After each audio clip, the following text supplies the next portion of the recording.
Banyumas sendiri terakhir tanggal 23 Agustus tahun 2024 itu rusuh, tapi kerusuhan itu dilakukan oleh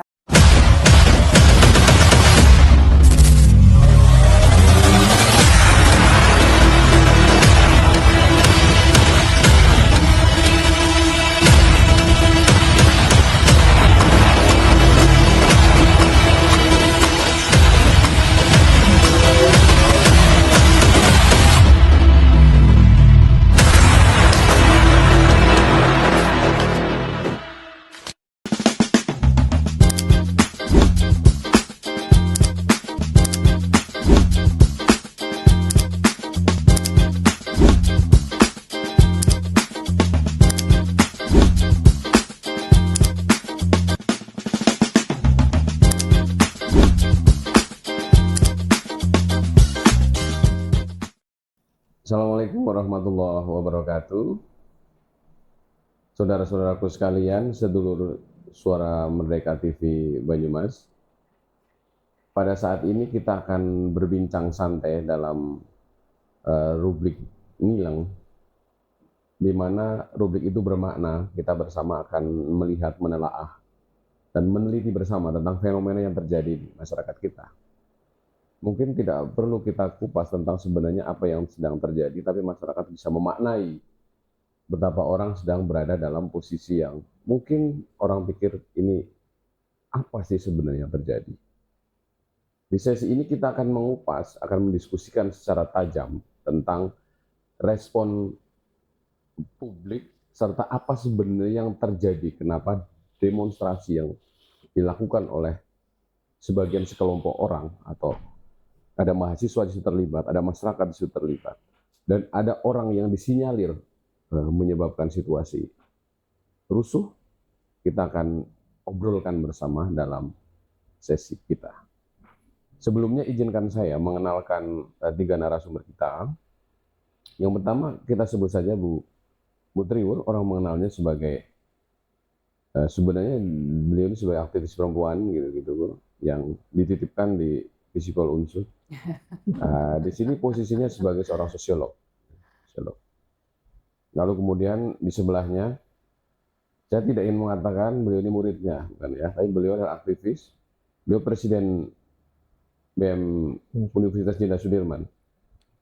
Unsur ini merupakan kampus yang memandegani beberapa kegiatan aksi di sini, dan nanti bisa bercerita sebenarnya sejauh mana mahasiswa mengambil peran pada saat terjadinya kerusuhan. Ya. Kemudian di sebelah saya ada Bung Jarod Setioko. Bung Jarod Setioko merupakan aktivis 98 yang sudah berulang kali sebenarnya menjadi narasumber yang mengupas tentang bagaimana histori dari gerakan mahasiswa dan gerakan rakyat gitu. Dan di dalam hal ini Saudara Jarod Setioko nanti akan mengupas tentang apa yang menjadi komparasi antara demonstrasi 98 gitu kan, yang juga terjadi kerusuhan mungkin orang menyebutnya, dengan demonstrasi yang terjadi pada saat kemarin. Dan di depan saya ada Mas Agus Wahyudi, atau orang menyebutnya Gus Dur, sebagai tuan rumah. Sebagai tuan rumah seluruh Suara Merdeka TV yang kita kemas dalam bentuk podcast atau obrolan santai yang mendalam terkait problematika sosial. Oke, saya pikir itu sebagai permulaan. Di sesi ini saya ingin mendengar sebenarnya Bu Triwur di samping sebagai seorang sosiolog, Bu Triwur sebagai tokoh masyarakat juga. Kalau nggak salah juga di desa juga ikut terlibat. Kalau menurut Bu Triwur, apa sih sebenarnya yang dirasain masyarakat dengan situasi sekarang? Ya, saya kira kalau kita bertanya soal situasi sekarang ya, yang dirasakan oleh masyarakat ya, saya kan bagian juga dari masyarakat. Ya. Kita bisa selama ini mungkin mendengar narasi Indonesia gelap gitu ya. Kemudian ada hashtag kabur aja dulu gitu ya. Ini sebetulnya sedang merefleksikan betapa kita ini sekarang ini hidup dalam situasi yang penuh dengan kesulitan. Ya, masyarakat merasakan betul bagaimana daya beli itu melemah, mencari pekerjaan itu juga sulit, kemudian juga pengangguran juga banyak sekali gitu kan. Kemudian juga mungkin melihat proses penegakan hukum di Indonesia ya, saya kira juga jauh dari harapan. Kemudian juga persoalan-persoalan terkait dengan kebijakan-kebijakan yang dirasa itu tidak pro rakyat gitu ya, yang ini dampaknya dirasakan betul gitu ya, dengan harga yang tinggi sementara lapangan kerja susah, mencari duit itu susah gitu ya. Dan ini semua Itu sebetulnya dirasain masyarakat atau dirasain Bu dirasakan Tribur? masyarakat. Kalau saya mungkin PNS setiap bulan ada yang Oke, saya berarti terima ini ya Mas ya, pengecualian ya, kalau pengecualian PNS. gitu ya. Berbeda ya. Walaupun saya juga sebetulnya merasakan gitu ya, bahwa apa yang saya terima untuk kemudian menghadapi sekarang kemudian berbagai macam pajak, kenaikan harga-harga, itu juga sebetulnya nggak cukup gitu ya. Untuk kebutuhan-kebutuhan yang saya bisa mendapatkan setiap bulan aja, merasakan hidup ini berat. Apalagi yang harus nyari gitu. Berarti kalau disimpulin dari obrolannya Bu Triwur, memang ada problem bersama di masyarakat, kehidupannya Betul. susah. Betul, Nah, itu. Tadi mensetir statementnya Bu Triwur, ada kebijakan yang tidak pro rakyat, itu yang mana maksudnya? Ya, misalnya begini ya. Apa namanya, rakyat itu sekarang ini sudah cerdas ya. Misalnya soal MBG gitu ya, Mas. Soal MBG. Masyarakat itu menyatakan makan itu tidak semuanya itu membutuhkan makan bergizi gratis. Orang tuanya itu justru ingin mendapatkan pekerjaan di mana dia itu kemudian bisa menafkahi keluarganya. Yang penting itu justru pendidikan misalnya. Itu dirasakan betul. Karena pendidikan itu sekarang mahal ya. Jadi kalau ada bahasa orang miskin dilarang sekolah itu masih berlaku sampai sekarang karena pendidikan itu mahal gitu kan. Nah, kemudian juga persoalan selama ini ada narasi-narasi dari birokrat-birokrat yang kemudian sangat menyakitkan rakyat misalnya. Birokrat itu siapa Ya maksudnya? misalnya dari spesifik. pemerintah ya, dari pemerintah misalnya. Itu siapa? Contoh gini ya. Ini ada seorang menteri ya menyatakan bahwa ini kalau tanah ini nanti tidak disertifikasikan dalam jangka waktu sekian tahun, itu akan menjadi milik negara. Oh, itu maksudnya Pak Menteri. Nah, hal semacam itu sangat kemudian menyakiti hati rakyat. Misalnya, misalnya contohnya. Soal Sebelumnya soal gas. Ya, itu yang juga menyulitkan juga rakyat ya, yang kemudian ditarik kembali. Yang kemudian di tengah kesulitan itu lagi ada kemudian meningkatkan tunjangan DPR yang saya kira sangat di sini sangat-sangat tidak mencerminkan sense of crisis. Rakyat itu tengah kesulitan, makan aja susah. Kok bisa tunjangan itu setinggi itu gitu ya? Kalau dosen tunjangannya kecil soalnya. Oh, tunjangan kecil Mas, gitu ya. Bisa Iya, dilacak iya. Mas tunjangan dosen. Habis itu soal gini ya, Pak Prabowo itu ya. Berarti narasumber juga setuju dong dengan aksi-aksi yang dilakukan. Oh, kalau kami artinya ketika rakyat memang merasakan ada ketidakadilan, protes itu hal yang wajar. Dan itu kan dijamin oleh konstitusi untuk mengeluarkan pendapat. Protesnya seperti gitu apa ya. lah itu Nah, nanti soal kita protesnya boleh. seperti apa nanti kita. Tapi kalau rusuh nggak Silakan. setuju ya? Oh ya nggak setuju kalau rusuh Nah, Mas. tapi kalau demo setuju ya? Demo setuju itu bagian dari menyampaikan pendapat dan itu dijamin oleh konstitusi. Pemirsa, sedulur suara Merdeka TV Banyumas. Jadi tadi Bu Triwur mengatakan, merefleksikan kepada kita ada situasi yang sulit dan tidak mudah yang dihadapi oleh masyarakat. Lalu kemudian coba kita sekarang telisik bagaimana sih respon mahasiswa dengan statement tadi yang disampaikan oleh Bu Triwur. Coba kita cek sekarang. Kalau menurut dirimu itu memang situasinya sulit karena mahasiswa itu di warung kopi masih penuh soalnya. Mas Hafid, panggilannya Mas Mas Hafid. Hafiz. Hafid, gimana Ya. Hafid? Ya baik, Sorry. terima kasih Pak. 30 juz apa enggak namanya kok?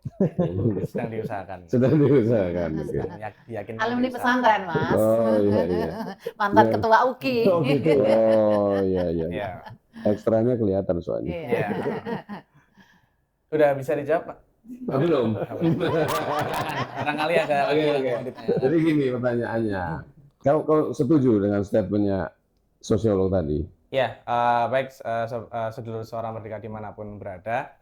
Tadi menanggapi yang disampaikan oleh Bu Triwur ya, mengenai situasi nasional hari ini. Memang kami melihat bahwasannya kebijakan yang diambil secara umum oleh rezim yang baru ini Pak Prabowo dan Mas Gibran selaku Pres Wapres berikut juga alat-alat kelengkapan yang ada di pemerintah maupun parlemen dan lain sebagainya, memang menunjukkan suatu upaya untuk menciptakan kebijakan-kebijakan yang sifatnya populis dibanding memang mencoba untuk mengeluarkan kebijakan yang sifatnya strategis. Oke, dulu. Ya. Coba kamu komparasikan dua hal. Kamu bilang banyak soalnya. Ya. Apa misalnya yang populis, terus yang menurut kamu nggak populis tapi itu urgent menurut mahasiswa? Kebijakan populis artinya seperti ini, Pak. Kita melihat bahwa kebijakan-kebijakan ini seakan-akan hanya ingin menyenangkan rakyat gitu. Nah, contoh konkretnya ya, itu pertama tadi ada makan bergizi gratis gitu. Yang mana memang ketika kita melihat bahwasanya hal ini katakanlah berupaya untuk menghindarkan anak bangsa dari stunting misalnya. Nah, itu yang menjadi alasan adanya kebijakan ini. Tapi kita melihat kita perlu mengkaji secara strategis, bener nggak sih mengatasi stunting itu dengan caranya makan bergizi gratis bagi pelajar di usia SD dan seterusnya. Padahal kita mengetahui bahwa masa-masa krisis seseorang manusia itu untuk mendapatkan nutrisi supaya tidak kemudian menjadi stunting, itu tidak mengalami stunting adalah masa-masa pertumbuhan dari lahir sampai mungkin balita begitu. Nah, inilah yang Maksud kami kamu sebut anak SD bahwasanya nggak perlu makan itu gimana? Nah, Maksud kamu? makan itu kan merupakan suatu hal yang menjadi kebutuhan. Memang itu menjadi kebutuhan dan seakan-akan makan itu menjadi suatu hal yang urgent dibanding apapun. Padahal kita mengetahui bahwa sekarang kita melihat daya konsumsi publik menurun gitu. Pasar-pasar sepi. Kemudian kita juga melihat bahwa tidak semua orang mendapatkan akses pendidikan yang layak gitu. Maka kita harus mengkaji secara strategis. Dibanding memberikan makan bergizi gratis ke sekolah-sekolah, kami rasa pemerintah perlu menerapkan kebijakan strategis, semisal kita menstabilkan pasar gitu, kebijakan-kebijakan fiskal yang bisa kan pemerintah juga bagian beras itu untuk stabilitas harga beras. Iya, jadi kan memang tapi kan kita lihat yang jadi prioritas yang mana gitu. Makan apakah Tapi subsidi kamu nggak beras? setuju dengan program Makan makan bergizi gratis? secara umum saya nggak setuju gitu. Tapi Karena secara umum ya. Iya, secara umum. Nanti Karena besok kapan-kapan tuan rumah perlu menghadirkan penerima manfaat dari itu biar nanti kita diskusinya. Iya, boleh nanti kita diskusikan lebih lanjut. Oke, bentar, ini belum selesai nih kamu. Terus jawaban kamu karena nggak karena menurut kamu ini kamu tidak setuju, lalu kamu mahasiswa sementara ini jawabannya baru demonstrasi atas kebijakan yang mana? Iya. Yang menurut kamu?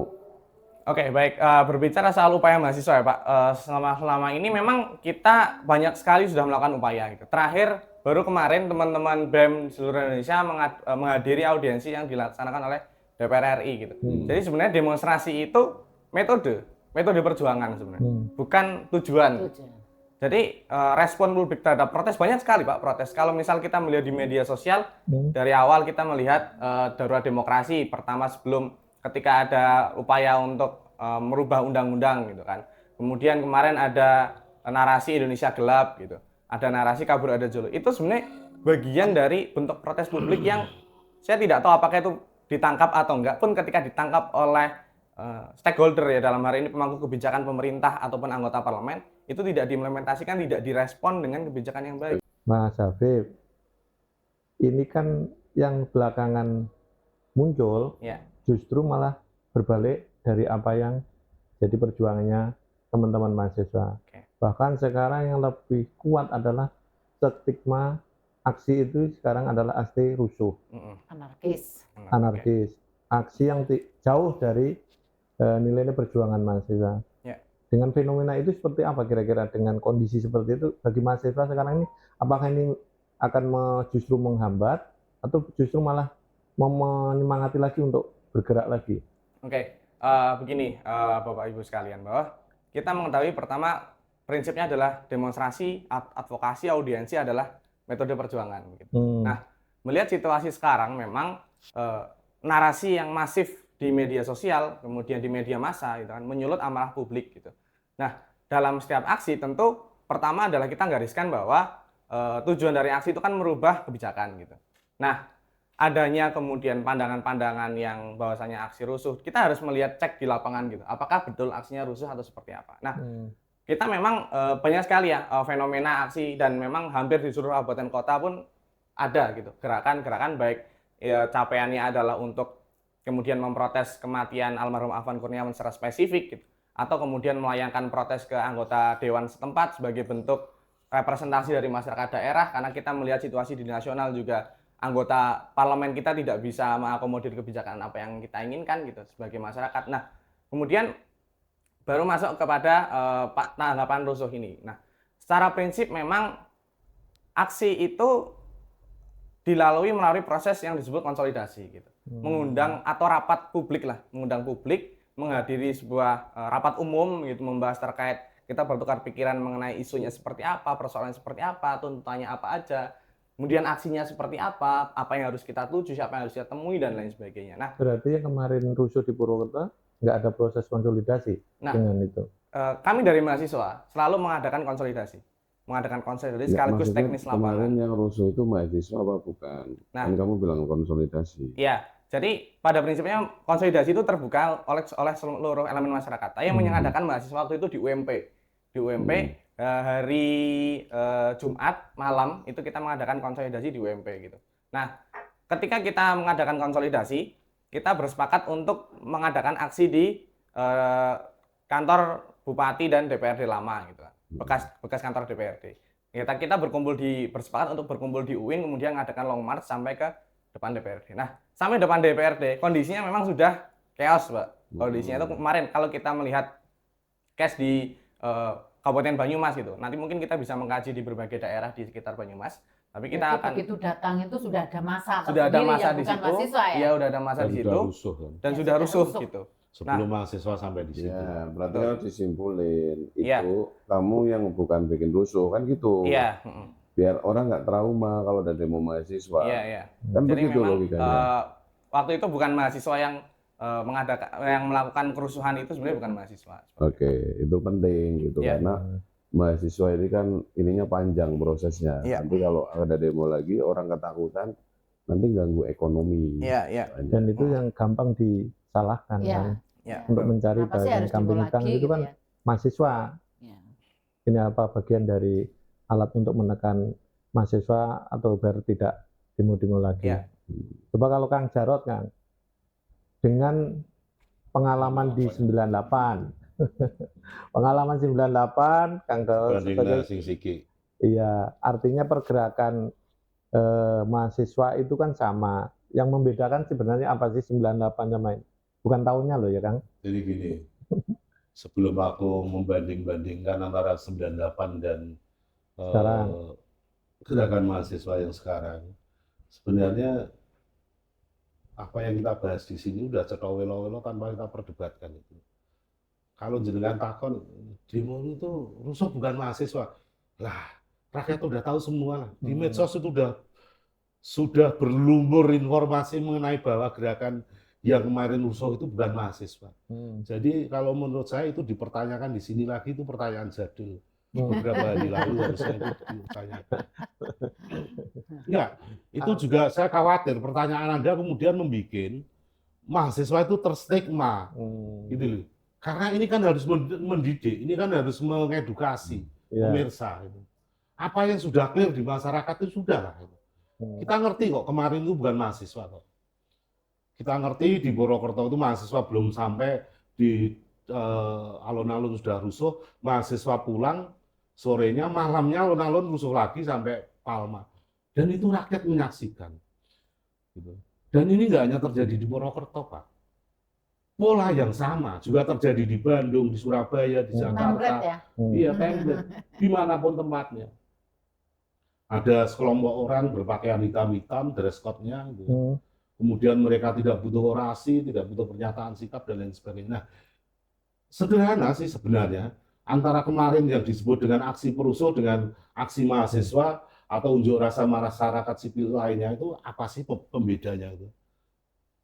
Kalau gerakan protes yang dilakukan oleh masyarakat sipil, termasuk mahasiswa di dalamnya, itu pertanggungjawaban personal dan organisasionalnya jelas, Pak. Sampai-sampai juga pernah menjadi demonstran. Kita datang ke lapangan itu bawa nama organisasi. Kalau misalnya itu terdiri dari banyak organisasi, komite aksinya apa, kita jembreng gede-gede, jaket alma mater kita pakai, nggak cukup dengan itu, bendera organisasi kita bentangkan, kita kibarkan. Kurang apa?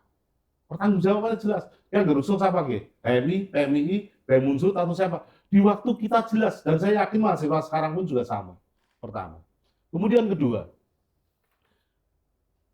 unjuk rasa itu kan ekspresi untuk menyatakan sesuatu. Tuntutannya kan harus jelas, ya kan?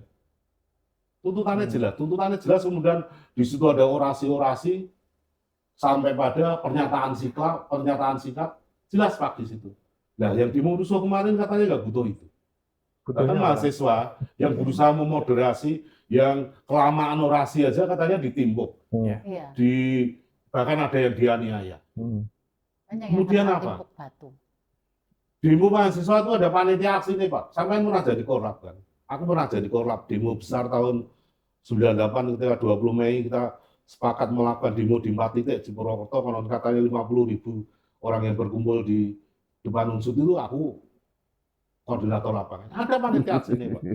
Panitia aksi itu ada korlap, ada wakorlap, ada kemudian kurir ya kan. Karena waktu itu nggak ada HP seperti sekarang ini. Kurir itu manusia Pak, yang kalau kurir yang dia yang jalan ke sini, yang Unsur harus jalan ke sana itu.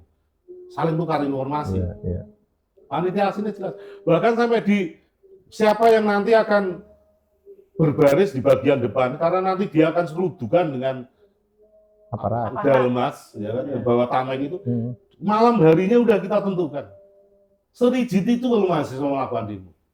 Oke, Nah, Mas. belum Pak. Terus yang terakhir apa, Pak?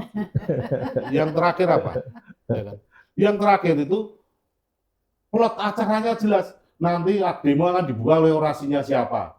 Kemudian nanti happening atau aksi teatrikal akan dilakukan oleh siapa, berapa menit kita lakukan. Mahasiswa jelas itu. Dan rusuh yang kemarin terjadi, entah itu di Surabaya, entah itu di Purwokerto, entah itu di Cilacap, di Kebumen, dan lain, nggak butuh itu semua.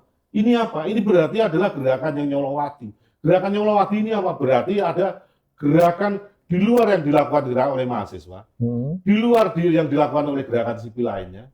Nah, itulah yang disebut penunggang, itulah yang disebut perusuh. Dan perusuh ini harus jelas bahwa ada garis pembeda antara mana gerakan sipil yang memang beradab, seperti mahasiswa, dan mana gerakan perusuh yang itu memang tidak bertanggung jawab. Jadi itu nggak perlu lagi ditanyakan. Dua-duanya itu kan butuh manajemen ya. Kalau di gerakan mahasiswa ada manajemen aksi. Jangan-jangan di yang tadi Kang Jarod sebut sebagai perusuh, itu juga dia melakukan manajemen perusuh ya. Iya, kan kita selama aktif di gerakan mahasiswa kan kita nggak hanya mengorganisir mahasiswa. Kita pernah mengorganisir petani sampai di Cilacap Barat. Bahkan teman-teman kita yang berbasis kotanya berbasis buruh, mereka sampai mengorganisir buruh masuk pabrik, nyamur jadi buruh gitu kan. Dan mengorganisir orang itu kan nggak mudah. Apalagi mengorganisir orang untuk ngamuk. Nah, kalau ini bisa terjadi dalam waktu yang singkat, maka pertama, dia memiliki infrastruktur, jejaring di situ. Dia memiliki kemampuan menembus jejaring. Kemudian dia memiliki logistik.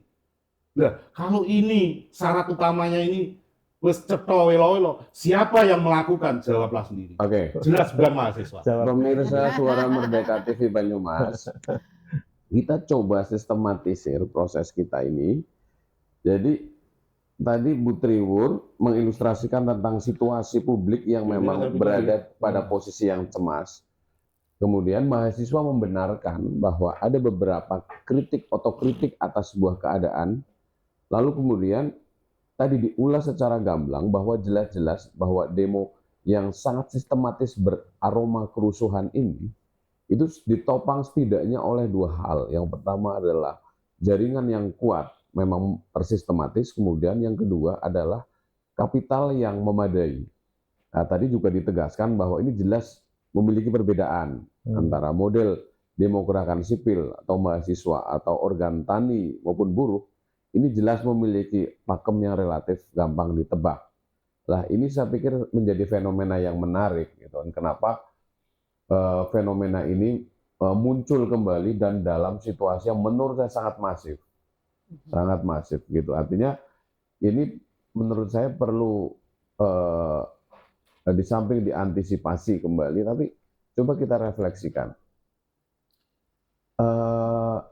Sebenarnya kalau misalnya keliru nggak sih kita kalau menyimpulkan bahwa sebenarnya masyarakat juga marah secara batin dengan situasi ini dulu, bahwa bukan dengan sekedar situasi rusuhnya, tapi dengan situasi batin secara sosialnya, sebenarnya masyarakat yang marah, masyarakat juga geram dengan keadaan ini. Nah, mungkin Bu Triwu sedikit mempertajam lagi bahwa memang ada keadaan yang begini, tapi mungkin ada rule-rule apa yang semestinya dilakukan oleh masyarakat dan pemerintah mungkin bisa memberikan masukan kepada pemerintah terkait hal-hal agar ini tidak terjadi lagi dan masyarakat tidak bergabung dalam suasana yang masa membenarkan kekerasan terjadi juga gitu, dan macam-macam kejadian buruk jadi semakin kemana-mana gitu. Mungkin Bu Triwur bisa lebih. Kalau kita lihat ya dari perspektif sosiologis gitu ya, bahwa kita ibaratkan bahwa situasi yang sekarang dirasakan oleh masyarakat sulit ya, cari kerja sulit, cari duit sulit, pasar sepi gitu kan, lowongan kerja nggak ada gitu ya, dan berbagai persoalan lainnya yang itu sangat-sangat sangat dibutuhkan oleh masyarakat gitu ya, kestabilan ekonomi, kestabilan sosial, apalagi lihat proses-proses penegakan hukum ini bercampur aduk dari satu, itu dibaratkan itu sebagai sebuah rumput kering ya. Ada rumput kering dan kemudian ada situasi yang ini menjadi bahan bakar yang siap membakar rumput kering ini. Apa? Seperti misalnya tunjangan ya. Di setengah sulitnya masyarakat kok bisa wakil rakyatnya mendapatkan tunjangan itu 3 juta per hari. UMR kita di Banyumas saja berapa? Gitu kan. Ini kan menyakitkan. Ya. Kita nggak sampai ya. Ya, iya nggak sampai kan? 2 juta, kita cuma 2 juta sekian kan di Banyumas ini. Iya. Ini kan jelas ada kesenjangan yang luar biasa. Dipacu dengan framing ya. Tadi udah DPR itu entah kebetulan informasinya itu apakah joget-joget itu benar dalam rangka menyambut euforia tunjangan yang naik itu atau yang lain gitu ya. Karena ada musik di parlemen. Ya padahal itu yang kemudian dinarasikan itu menjadi sebuah bahan bakar yang dimanfaatkan untuk kemudian ini sudah marah, rumputnya dalam kondisi kering, disirami bensin gitu ya. Ini tambah cepat terbakar. Kemudian dalam situasi sudah memanas di demo yang pertama kita melihat lagi dan ini dibaca oleh masyarakat luas. Presiden memberikan penghargaan kepada orang-orang terdekat, termasuk salah satunya adalah salah satu mantan koruptor. Itu sangat menyakitkan hati rakyat. Gimana rakyat tidak marah dalam situasi seperti ini? Yang harusnya apa sih simptomnya? Sakitnya apa? Sakitnya adalah bagaimana menstabilkan ekonomi masyarakat. Bagaimana masyarakat itu bisa cari duit dengan mudah. Berarti menurut sosiolog ini sebenarnya ada problem ekonomi yang akut ini memicu. Betul, iya. Ini sebetulnya orang kalau istilahnya beginilah Mas, orang tuh kalau perutnya sudah lapar, kan pasti gampang marah. Ya makanya jawabannya MBG itu mungkin maksudnya itu. Tapi ini anak-anak jadi nggak marah. Tapi juga anak-anak kritis Mas. Kemarin itu coba lihat di media sosial MBG lauknya orek sama buahnya semangka setipis ATM gitu. Oke. Nanti ini apakah itu betul-betul butuh bahasan khusus ini rumah-rumah ini soal ini. Setidaknya yang kenyangan kontraktor. Oke, ini masih dulu kan biar publik tahu dan nanti begini maksud saya. Jadi intinya sebenarnya masyarakat juga gampang terhasut dengan situasi ini sebenarnya gitu kan. Jadi masyarakat yang ini sangat terpukul sebenarnya salah satunya stakeholder kunci sebenarnya ini karena saya sebagai pelaku teman aktivis ini Banyumas demo selesainya jam 12 malam. Menurut saya ini fenomenologi yang layak dibaca sebagai protes yang mungkin agak berbeda dengan yang dulu dilakukan oleh teman-teman mahasiswa karena sampai dini hari masih ada proses lah. Hubungannya nih sama Bu Triwur tadi. Menurut Bu Triwur nih, apa yang semestinya sekarang dilakukan oleh pemerintah ya khususnya jadi menjawab agar fenomena rusuh demokrasi ini tidak terjadi lagi. Mungkin bisa munculkan 3 rekomendasi penting gitu ya. Mungkin nanti saya akan ngulas kembali tentang karena sangat mungkin rusuh ini terjadi lagi kalau ada pemicu-pemicu lain gitu-gitu. Apalagi sekarang demonya udah mulai menyasar DPRD, udah mulai berbicaranya kan pendapatan sini misalnya take home pay anggota dewan udah mulai dikuliti DPRD. Kalau dibandingkan sama masyarakat biasa UMR tentu berkali-kali lipat gitu. Nah, ini juga nanti mungkin bisa di ini nih. Sebenarnya arah ini kan mahasiswa masih berdiskusi juga nih. Sampai tanggal berapa kan diberi batas toleransi tuntutan. Nah, mungkin Bu Triwur fokus ke Ya, kalau masyarakat itu kan ibaratnya sekarang ini lagi sakit gitu ya, kan harus dicari simptomnya. Simptomnya itu apa sih? Simptomnya persoalan ekonomi yang sulit sekarang ini. Artinya kebijakan yang kemarin dijanjikan sekian juta lapangan kerja itu mestinya diwujudkan dengan kemudian investasi, diberikan kemudahan-kemudahan yang ada di Indonesia misalnya gitu ya. Kemudian juga terkait soal di satu sisi orang berpikir efisiensi itu bagus ya, positif.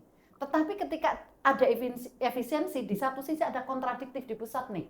Ya, pembengkakan, jumlah ada yang double-double jabatan menteri dengan komisaris, kemudian kabinet menjadi sangat gemuk yang itu juga pemborosan, kemudian yang MBG yang menurut saya MBG sih mungkin tidak jelek ya, tapi itu tidak bisa digebiahui ya, tidak disamaratakan, tapi mungkin di wilayah-wilayah tertentu yang memang membutuhkan MBG, tidak semuanya gitu ya. Wong banyak kok anak-anak SMP yang dikasih MBG dibawa pulang nggak dimakan, malah dibuang. Cobalah yang hal-hal seperti ini yang kemudian prioritas itu yang mana sih? Oke. Ya, gitu. Kalau kritik itu tidak dijawab, artinya itu masih berupa ancaman, menimbulkan ancaman Betul, lagi. karena simptomnya di situ gitu. Oke, Pak Jarod, gitu lah. Iya, gini. Ini meskipun saya diundang di sini sebagai aktivis 98 ya. Saya latar belakang saya itu sosiologi. Saya kuliah di sosiologi 11 tahun. Pernah kuliah di administrasi negara dan ilmu ekonomi studi pembangunan. Saya nggak kuliah karena saya terlanjur perspektif saya dibangun dengan cara sosiologi. Tapi lulus semua ya, alhamdulillah. Jadi dalam sosiologi itu gini Pak, gejolak sosial politik itu pasti ada variabel independennya. Variabel independennya apa? Itulah yang disebut dengan dry grass, itu rumput kering. Jadi ada sesuatu dalam realitas sosial politik kita. Apakah itu bentuknya kesenjangan ekonomi, kemudian kemiskinan, pengangguran, kemudian otoritarianisme dan lain sebagainya. Itulah yang disebut dengan rumput kering. Rumput kering itu secara spesifik bisa berwujud apa saja. Nah kemudian kan muncul item-item yang lebih menarik masyarakat yang itu lebih mudah untuk dikritisi. Contohnya dalam konteks kemarin, demo-demo yang kemarin, burning witch-nya itu atau sumbu pembakarnya itu adalah reputasi DPR RI yang memang layak untuk kita kritisi, yang layak kita protes. Betul. Nah kemudian setelah ada sumbunya, ya kan ada pemantiknya nih. Nah, pemantiknya apa ya? Disebut trigger. Yang kalau dalam sosiologi itu disebut dengan apa? Firelighter. Ya. Nah, itu apa? Itu delalah kok ya Afan Kurniawan yang kelindas. Nah, itu yang disebut dengan pemantik. Siap. Mas Jarod, nanti saya tanya lagi, mungkin biar patah-patah begini. Jadi gini, Mas Jarod. Jadi artinya menurut Mas Jarod, gitu kan? Ini konteksnya supaya aktivis dulu, biar enak nanti nyambung. Jadi gini. Menurut Mas Jarod itu fenomena kemarin itu sudah sebanding dengan pertunjukan-pertunjukan dipertonton oleh pejabat kita, jadi memunculkan reaksi-reaksi itu sebenarnya berbanding, bahkan itu sebanding nih udah. Jadi kalau nggak kayak gitu nih nggak bisa berbenah gitu. Oh iya, memang harus ada protes. Cuman masalahnya adalah ketika proses untuk melakukan protes terhadap kekuasaan, itu ada yang mendesain secara politik untuk kepentingan kelompoknya sendiri dan mengorbankan kepentingan masyarakat. Masalahnya dalam konteks kehidupan masyarakat saat ini, ada hal yang harus kita perhatikan, Pak. Iya, betul. Teknologi informasi. Teknologi informasi itu ada dua hal. Teknologi itu sendiri dan kemudian algoritma yang bisa mendesain kehendak, yang mendesain keinginan, yang bisa mendesain, yang bisa memahami keresahan. Iya, oke, Mas Jarod. Jadi begini, ini pertanyaannya mau saya pertajam lagi. Kan ini rusuh. Rusuh, oke, ya. Terus dari rusuh itu, jadi kan ada implikasi terhadap batin para pejabat. Kan tentu ini kemudian direfleksikan terhadap para pihak banyak yang sekali meminta maaf. Ya gitulah. Pertanyaannya adalah demo rusuh dan demo tidak rusuh itu tuh berpengaruh nggak sih terhadap psikologi pejabat atas sikap yang akan dimunculkan? Kan ini kemudian berbicaranya dampak terhadap Iya, perjuangan. desainnya harusnya para penguasa sensitif terhadap persoalan ini, sehingga mereka merubah perilaku yang awalnya banyak pejabat kita yang melakukan flexing ya. Ya. Pejabat loh ya artis itu loh. Kemudian mereka Kan mereka kehendak memang sendiri, artis kalau kita Hah? usap. Kalau ya sebagian, tapi kan nggak semua pejabat kita artis. Pak. bukan yang kemarin itu kan yang kebetulan Yang DPR, Bang, artis. yang DPR Iya. itu kebetulan Itu artis, cuman yang biasa flexing itu, yang gemar flexing itu bukan hanya artis, yang memang predikatnya artis itu. Banyak pejabat kita yang Suka dari flexing. kepala desa, tapi pengalaman Mas Jarod ini sebagai TA juga DPR RI, saya pikir tahu juga situasinya. Maksudnya situasi batinnya gitu kan dengan Teman-teman fenomena itu. DPR. Tapi ini mengkritisi ini bukan karena nggak jadi TA kan. oh enggak, saya bahagia dengan menjadi pengamen dari ini.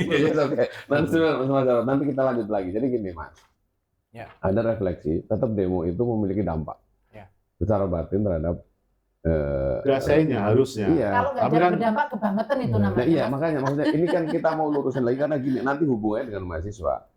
Kalau misalnya ada cara pandai mengatakan ini mahasiswa karena selama ini demonya biasa-biasa saja, gitu kan. Jadi kemudian bisa jadi ini kalau dalam konteks lebih kritis lagi, ini ternyata mempengaruhi output. Ya. Ya kan kita kata dirimu itu metode, demo itu kan metode, Ya. alat bantu tool untuk mencapai tujuan tertentu. Lah menurut dirimu tujuan tertentunya ini terbantu nggak dengan fenomena gejolak sosial yang terjadi kemarin? Oke, sebelumnya mau meluruskan dulu Ya. Bapak Ibu sekalian bahwa sebenarnya tidak semua kerusuhan dalam demonstrasi itu memang disebabkan oleh massa gitu, atau oleh demonstran katakanlah begitu.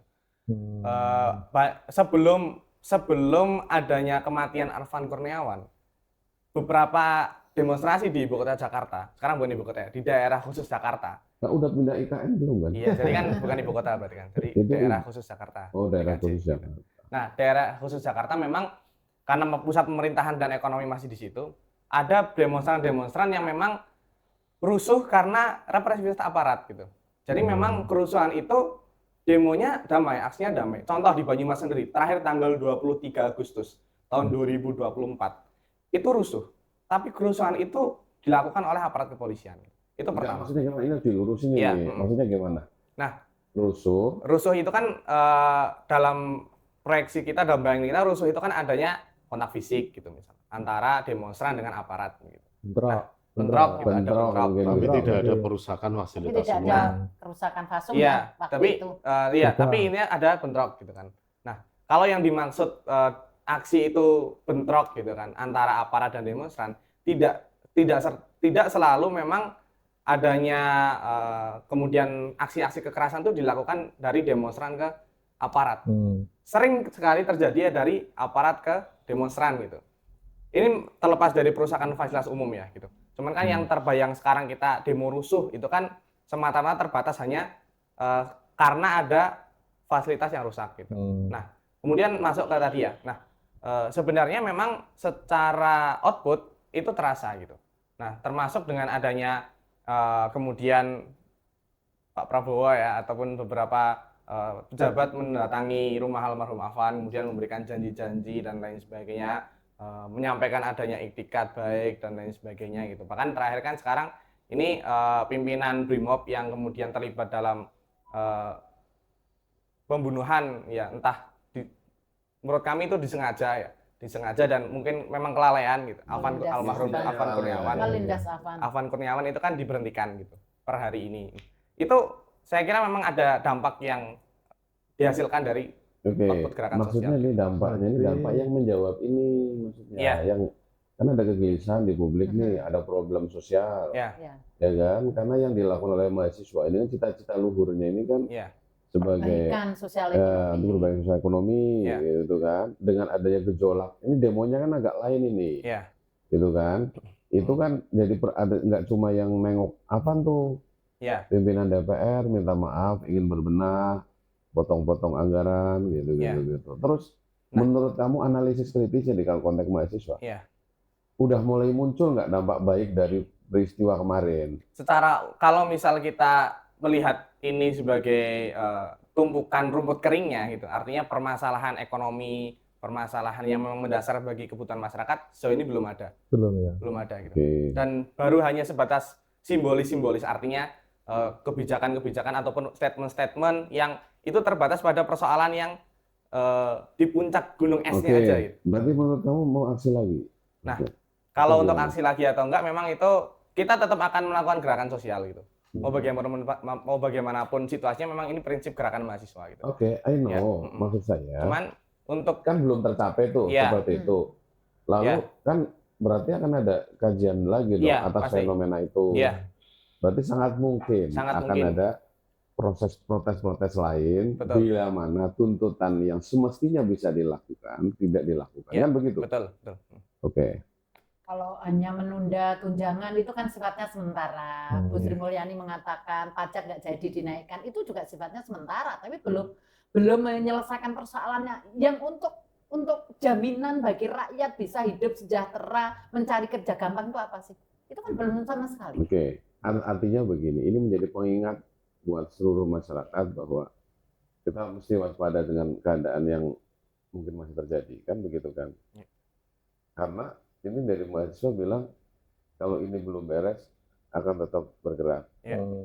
Oh iya, kalau mahasiswa harus begitu. Mahasiswa ya rohnya ya gerakan sosial memang. Mahasiswa harus begitu. Ada atau tidak ada kerusuhan itu. Kerusuhan itu bukan kerusuhan itu bukan sesuatu hal yang kemudian membuat gerakan mahasiswa harus berhenti. Memang mahasiswa nggak bertanggung jawab terhadap kerusuhan. Aku luruskan dikit ya dari kalau Hafidz tadi bilang.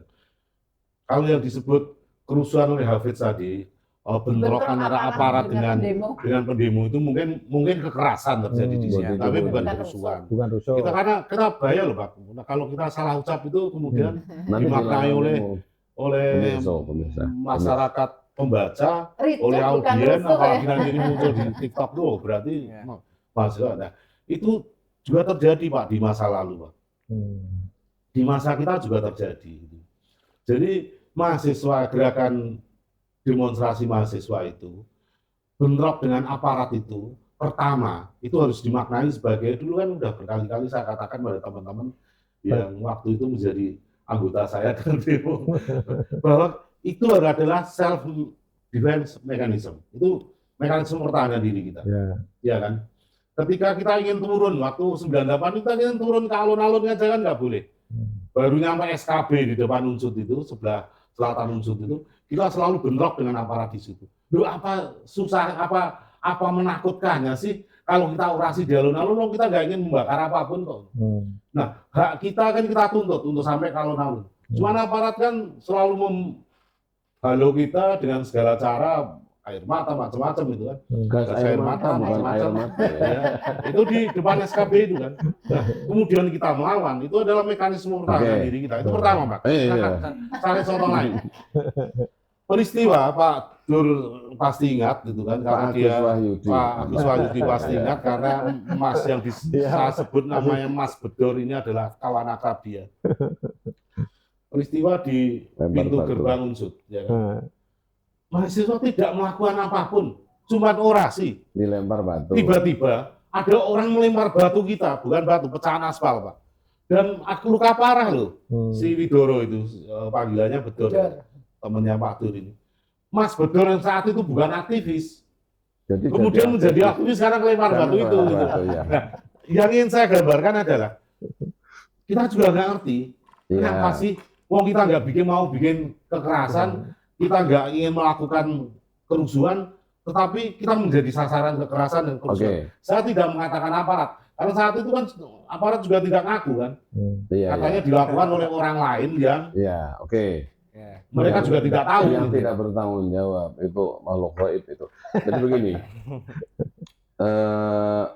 kita paham bahwa kalau menurut tadi sosiolog, ada fenomena yang mungkin semestinya dilakukan secara konkret agar setidaknya merefleksikan bahwa itu tidak akan pernah terjadi lagi gitu kan bila hal-hal yang dituntutkan ditunaikan. Lah dari mahasiswa, Ya. mungkin ada catatan kritis buat aparat untuk kita sepakat juga untuk reformasi di bidang aparatur sipil negara juga gitu kan, ada reformasi baik itu TNI Polri gitu kan, penegakan hukum. Mungkin dirimu bisa memberikan ulasan kritis gitu biar nanti publik juga merespon secara baik bahwa memang ada hal-hal yang perlu kita perbaiki. Ya, jadi berbicara soal reformasi aparat angkatan bersenjata ya khususnya TNI Polri begitu. Karena sampai sekarang pun dalam catatan kritis yang sudah kami diskusikan dengan kawan-kawan, kami masih menganggap bahwa walaupun secara institusional terpisah dari TNI gitu, tapi Polri itu masih katakanlah dia masih berkarakter militer gitu. Nah, melihat situasi seperti penggunaan kekerasan yang berlebihan kepada demonstran gitu dan lain sebagainya, termasuk yang digugat akhir-akhir ini adalah batas usia minimum pendaftaran ya dan jenjang pendidikan pendaftaran kepolisian gitu yang minimal S1 gitu. Pendaftaran wakil presiden. Ini polisi dulu. Nah, itu menjadi salah satu dari berbagai hal yang memang perlu kita telaah lebih dalam gitu. Banyak sekali sebenarnya catatan kritis yang kami diskusikan mengenai kepolisian mulai dari polisi itu sipil kalau menurut polisi itu bukan militer. Secara institusional memang sipil gitu. Tapi secara praktik itu wataknya. Sampai sekarang pun kita masih mengenal istilah TNI Polri begitu. Kenapa kepolisian itu tidak kemudian diajarkan lebih untuk bagaimana sih cara komunikasi dengan masyarakat gitu. Lebih soft. Bagaimana sih cara untuk bisa kemudian melakukan tindakan persuasif ke masyarakat gitu, alih-alih dibanding menggunakan tindakan represif gitu ya. Karena persuasif itu kan sebelum ataupun penegakan hukum itu dilakukan, bagaimana sih cara kemudian mendekati masyarakat gitu. Nah, jadi itu sebenarnya yang jadi problem mendasar. Terlebih kerusakan-kerusakan yang sistemik ya, seperti misal ya dimulai dari pendaftaran yang memiliki jenjang pendidikan kurang dari S1 begitu. Kemudian maksudnya anak SMA baiknya minimal S1. Ya, itu yang sedang digugat oleh teman-teman gitu. Nah, gimana caranya yang daftar polisi itu setidaknya S1 gitu. Karena hukum itu ilmu gitu. Hukum itu bukan feeling ya, bukan naluri seakan-akan yang kemudian berusaha untuk bersuara itu melawan hukum gitu. Tapi hukum itu ilmu yang harus dipelajari. Itu yang masuk dalam poin tuntutan yang disuarakan masih oleh teman-teman mahasiswa sampai batas deadline itu enggak di 11 poin termasuk reformasi. 17 Ya, masuk reformasi kepolisian betul. Mas Hafid ini kembali ini tadi. Ya. Beratnya lepas itu tadi stigma bahwa aksi yang diwarnai rusuh dan sebagainya itu tidak baik ya. Artinya pada situasi sekarang teman-teman melakukan gerakan protes ini, pada situasi itu ini dianggap menguntungkan juga enggak? Akhirnya kan bisa menaikkan eskalasi, menaikkan posisi tawar, akhirnya dalam tanda petik ya mungkin posisi tawarnya belum begitu masif diterima oleh negara, oleh pemerintah. Kira-kira ini menguntungkan dalam sisi apa kira-kira dalam pandangan teman-teman mahasiswa? Ya kalau berbicara soal narasi ya Pak, narasi yang muncul di publik itu memang apa ya? Karena gerakan-gerakan daerah ini kan sebenarnya simbol-simbol dari gerakan nasional seluruh Indonesia gitu. Dan kemudian kerusuhan yang terjadi di Banyumas itu memang satu sisi meningkatkan atensi, tapi itu tidak sebanding dengan kawan-kawan kita yang kemudian menjadi korban sih sebenarnya. Karena yang menjadi prioritas kita adalah bagaimana kawan-kawan kita menyuarakan aspirasi, kemudian dapat memberikan pernyataan sikap gitu yang sesuai dengan kondisi hari ini, menyambung lidah rakyat, menyampaikan itu dan kemudian teman-teman diberikan keselamatan ketika kembali ke kampus masing-masing gitu. Jadi ada harus seperti apa dengan kondisi yang pengalaman ini ya. Artinya ini kan memberikan pengalaman tersendiri buat teman-teman gerakan mahasiswa saat ini ya. Apakah berikutnya harus dengan pola-pola yang lain lagi atau seperti apa? Ya, dari kami sih pertama memang kita perlu memperluas jalur konsolidasi sebenarnya. Kita harus berkomunikasi dengan berbagai pihak, dengan nggak hanya mahasiswa tapi mungkin kepada masyarakat, kepada kalangan serikat pekerja, kepada kemudian kaum serikat tani barangkali gitu. Dan memang itu yang menjadi evaluasi bagi kita gitu. Terlebih memang di satu sisi kita memang harus perlu menyadari bahwa strategi gerakan sosial itu perlu diperbarui gitu. Banyak sekali metode yang perlu dilakukan seperti aksi kreatif. Nyambung kalau 98 itu ya. itu kan sangat mudah ya untuk melakukan konsolidasi dengan berbagai elemen sipil ya di luar kekuatan kampus atau mahasiswa ya. Apakah ini memang variannya sangat berbeda sekali? Ya, Taruhlah di berbeda. 98 dengan sekarang Ya, misalnya, dihadapi berbeda. mungkin Kemudian variabel-variabel eksternal yang berada di luar gerakan mahasiswa juga berbeda. Misalnya teknologi informasi yang berkembang sedemikian cepatnya dan membedakan antara suasana tahun 98 dengan saat ini. Misalnya. Nah, itu jelas berbeda, Pak. Tahun 98 itu sangat mencekam, ya kan? Kerusakannya mungkin jauh lebih parah dibanding hari ini. Karena kan kita nggak ngerti berapa banyak yang diperkosa, berapa banyak yang dibakar, berapa banyak yang dibunuh, sampai sekarang nggak jelas. Ya. yang 98 Tetapi dulu itu mudah untuk memetakan siapa kamu, siapa aku, siapa kami, siapa kalian. Ya kan? Di luar kami adalah kami, maksudnya ini bukan kami ini. Iya. Berarti kalian pendukung Orde Baru, di kami adalah bagian yang ingin melawan Orde Baru, sangat mudah. Kita ada kami, ada KMPR, ada KMIP, ada Semit PRD, beda-beda ideologi, beda-beda haluan secara politik. Tetapi kita bersamaan, karena musuh kita bersama. Ada musuh Iya, satu musuh- yang sama. musuh bersama. Musuh Waktu itu bersama. mudah bagi kita. Nah, hari ini Pak, setelah kemudian terjadi demo, pembakaran, kerusuhan, pembunuhan dan lain sebagainya, kadang-kadang teman mahasiswa itu juga kesulitan. Jadi bakteri nyomoi sapa, musuhnya nyomoi sapa, Iya, orang jelas. gitu Mas. Iya. Yang Ini dirasakan pasti kan ya, kadang saya ada- beberapa kali ketemu dengan teman-teman aktivis mahasiswa kemarin. apa karena Orang jelas. pergaulannya mahasiswa kurang luas mungkin? Oh, ya? bukan soal itu Pak Bro. Bukan ya. Bukan, itu pergaulan orang luas itu berarti kan bukan itu, konstelasi politiknya yang sangat berbeda. Artinya yang main juga Nah, gitu ya. Iya. Yang sangat berbeda. Sekarang ini misalnya presiden dipilih oleh rakyat tuh Pak. Nah, dulu sih mudah bagi kita untuk menjawab. Kita lawan presiden. Lawan presiden itu milih dirinya sendiri untuk jadi presiden. Pak Harto. Betul. Nah, sekarang Iya, Pak Prabowo iya. itu dipilih oleh rakyat. Nggak mudah bagi mahasiswa untuk ngomong kita lawan presiden. Belum juga dosa yang terjadi itu belum tentu dosanya Pak Prabowo itu. Mungkin dosa dari misalnya soal kerusuhan itu insubordinasi dari institusi negara yang kita tidak tahu. Yang kita tidak tahu ini siapa yang bermain di dalamnya. Oke Mas Jarod. Nah, itu yang membedakan. Selain itu kan jelas bahwa situasi demokratis yang sekarang terjadi, kemudian juga apa tadi saya sebutkan, teknologi informasi. Sekarang ini percepatan teknologi informasi itu menjadi lebih cepat dibanding masa lalu, lebih masif ya kan, bisa menjangkau siapapun. Kemudian orang yang menjadi sasaran itu juga lebih mudah, sambil tidur aja bisa mengakses informasi. Oke, Mas Jarod. Jadi begini.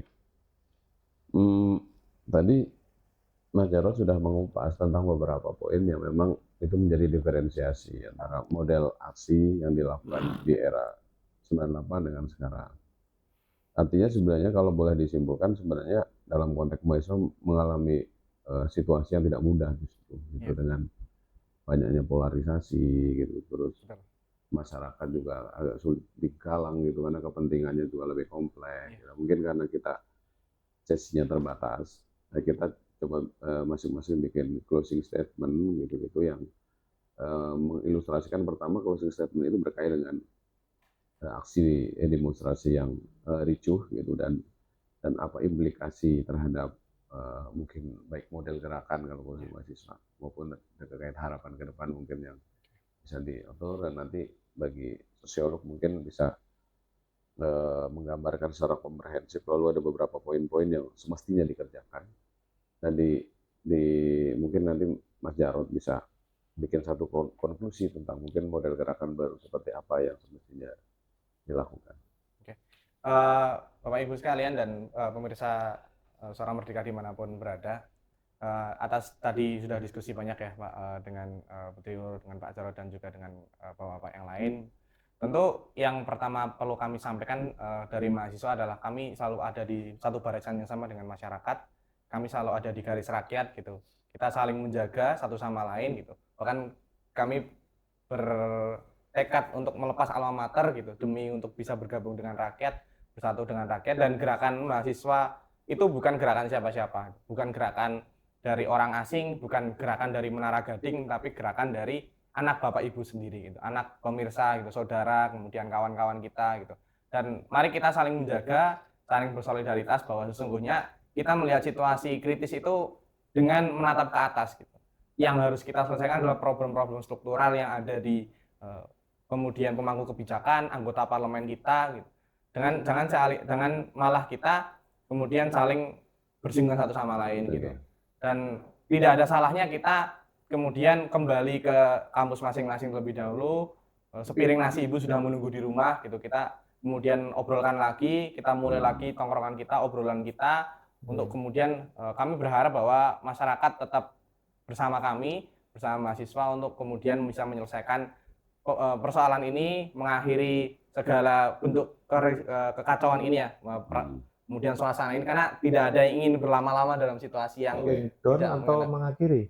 Kemudian bisa Calling down dulu. Sebisa mungkin memang mengakhiri gitu. Kita pengen hidup kita itu semakin normal. Kalau gitu. mengakhiri kan tujuannya harus tercapai kan? Iya, kita siapa sih yang nggak pengen Indonesia kemudian rakyatnya sejahtera? Iya. Jadi itu yang akan kita lakukan bersama dengan masyarakat, bersama dengan rakyat. Ini sekarang Mas Jarod, nanti tetap akan saya batasi. Mas Jarod itu mungkin model gerakan baru seperti apa? Kalau dilihat dari komparasinya, apa yang mungkin dianggap efektif dengan yang harus situasi dilakukan tadi, media berikutnya ini harus sosial, apa itu?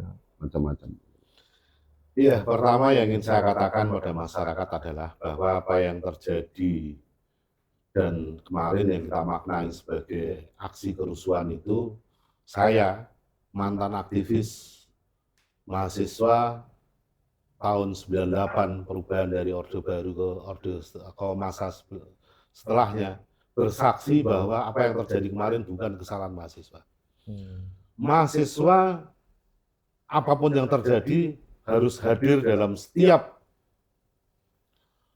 peristiwa besar yang terjadi di atas negeri kita, apalagi kalau itu berkaitan dengan situasi yang merampas, yang menekan, yang merugikan hak-hak masyarakat sipil, hak-hak masyarakat tempat mahasiswa itu berkubang, berkutat, atau hidup di atasnya.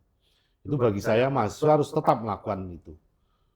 Jadi jangan pernah takut karena Anda disebut perusuh, karena kenyataannya Anda bukan perusuh. Saya buktikan itu dan saya juga bersaksi atas apa yang Anda lakukan, Anda bukan perusuh. Dan saya juga melakukan itu, saya bukan perusuh pada masa saya. Saya yakin, lakukan terus. Jangan pernah lelah untuk mengkontrol kekuasaan agar kekuasaan ini berjalan di atas tracknya. Oke. Kemudian kalau soal pembaruan gerakan seperti apa, sebenarnya teman-teman gerakan mahasiswa sekarang yang bisa menjawab itu. Karena saya kan tidak hidup di era gerakan mahasiswa saat ini. Jadi gerakan mahasiswa itu Mas Bangkit, ada dua hal yang tidak dimiliki oleh gerakan manapun juga, oleh kelompok politik manapun juga. Pertama adalah intelektualitas yang mereka miliki, kedua adalah kemudahan. Itu yang tidak saya miliki hari ini. Jadi apakah Jarod itu tua ya? Oh iya, teman-teman mahasiswa ini harus kita dorong, kita yang teman-teman yang tua-tua, kita semua mendukung gerakan mahasiswa itu karena ada satu hal, kemudahan mereka. Itulah yang mengilhami W.S. Renda menulis sajak peperangan Abimanyu, selain untuk didedikasikan untuk anaknya, itu juga didedikasikan untuk aktivis mahasiswa. Karena apa? Abimanyu itu gugur dalam peperangan dalam usia yang sangat muda ketika dia belum memiliki dosa apapun. Oke, terima kasih Mas Jarod. Itulah bayangan Rendra mengenai gerakan mahasiswa. Terima kasih. Putri, tadi mahasiswa tetap akan bergerak, tetap mengkritisi. Dibenarkan oleh aktivis 98 bahwa fenomena gerakan mahasiswa itu adalah sesuatu yang memberikan spirit terhadap peradaban masa depan sebenarnya. Dengan tetap mengkritisi pemerintah, dengan kontribusi nyata, tetap mengkritisi itu juga bagian kecintaan terhadap negara kita. Nah, mungkin Putri sebagai sosiolog bisa bundel itu kan proses diskusi kita menjadi sesuatu yang tetap memberikan harapan juga kepada publik bahwa kita memang harus tetap berpengharapan dengan segala macam keadaan yang kita alami sekarang. Ya, oke, Mas Bangkit. Jadi kita itu memang tidak bisa apa ya Mbak, namanya masyarakat itu konflik itu selalu inherent ya. Selalu melekat di dalam masyarakat karena memang selalu ada kepentingan yang berbeda. Apalagi kemudian di situ ada distribusi sumber daya yang memang kemudian berbeda, tidak merata, yang menimbulkan adanya kesenjangan ekonomi, kesenjangan sosial yang luar biasa, yang ini menjadi sumber dari konflik itu menjadi konflik terbuka. Yang tadinya itu tidak nampak menjadi konflik terbuka. Dan ini harus dikelola oleh pemerintah, oleh penguasa gitu ya. Bagaimana mengelola konflik ini supaya tidak menjadi konflik terbuka, yaitu dengan cara tadi kesenjangan itu diperkecil. Kesenjangan sosial, ekonomi itu diperkecil, jangan sampai gapnya terlalu jauh gitu ya, sehingga kemudian ini terkelola dengan baik. Pemerintah menyadari bahwa konflik itu tidak bisa dihapuskan, itu selalu inherent. Tapi bagaimana konflik itu tidak menjadi terbuka yang kemudian merugikan semua orang, menjadi kontraproduktif gitu ya. Nah kemudian pemerintah juga harus menjadi introspeksi gitu ya. Kenapa sih kok sampai terjadi kemarahan, kecewaan yang luar biasa dari masyarakat gitu. Pemerintah, penguasa harus introspeksi. Selama ini misalnya ketika ada narasi Indonesia gelap, kita nggak gelap kok, lu yang gelap. Artinya defensif, nggak mau dikritik. Padahal ketika menjadi seorang pemimpin, menjadi penguasa, itu ya memang harus mau dikritik gitu ya. Indonesia gelap, Indonesia nggak gelap, kita kabur aja dulu, silahkan lo pergi, jangan kembali lagi ke Indonesia. Ini kan anti kritik. Padahal ini ya arogansi yang sebetulnya sangat menyakiti hati rakyat. Bukan menyelesaikan persoalan yang bahwa itu adalah narasi yang merepresentasikan sulitnya ekonomi, kesenjangan sosial yang luar biasa, yang mesti harus direspon dengan positif oleh pemerintah. Artinya harus ada ketulusan hati, bukan kepalsuan ya. Ya, ketulusan hati, bukan kepalsuan. Dan mahasiswa tetap harus hadir dong mengontrol jalannya kekuasaan. Mitra mahasiswa itu memang di situ. Agen kontrol sosial sebagai kelompok penekan. Bukan kelompok politik. Jadi kalau Anda bertanya tentang bargaining power, itu jangan mahasiswa itu ke partai politik, Pak. Mahasiswa ada bargaining power, ada bargaining power, kekuasaan itu sikap gitu. Tapi tidak rusuh kan gitu, Pak. Sedulur Suara Merdeka TV Banyumas yang berbahagia, diskusi semakin hangat dan setidaknya ada beberapa hal yang layak kita simpulkan sebagai sesuatu proses pembelajaran. Ada 3 hal setidaknya yang penting dan layak untuk kita refleksikan. Yang pertama, bahwa kita menyadari ada situasi yang memang tidak mudah dihadapi oleh masyarakat. Sehingga dibutuhkan respon dan tanggapan yang positif melalui tindakan-tindakan nyata yang dilakukan semestinya oleh pemerintah dalam merespon itu. Kemudian yang ketiga, mahasiswa tetap akan mengawal segenap fenomena yang terjadi di publik dengan menyuarakan kebenaran, nilai-nilai kritis, dengan harapan ini adalah bagian dari kecintaan kita kepada negara kita. Saya pikir itu diskusi harus kita akhiri. Terima kasih Kang Jarod, sebagai aktivis, mantan Aktif 98. Jadi orang di mana? Ya, aku nggak boleh mana. Ada mantannya Putri Wur sebagai sosiolog dan Mas Agus Wahyudi sebagai tuan rumah. Mas Hafiz sebagai Mas Hafiz sebagai Presiden BEM. Nah, sampaikan terima kasih kepada seluruh warga, pemirsa, sedulur Suara Merdeka TV. Kita akan sambung kembali di kesempatan yang lain. Terima kasih. Assalamualaikum warahmatullahi wabarakatuh.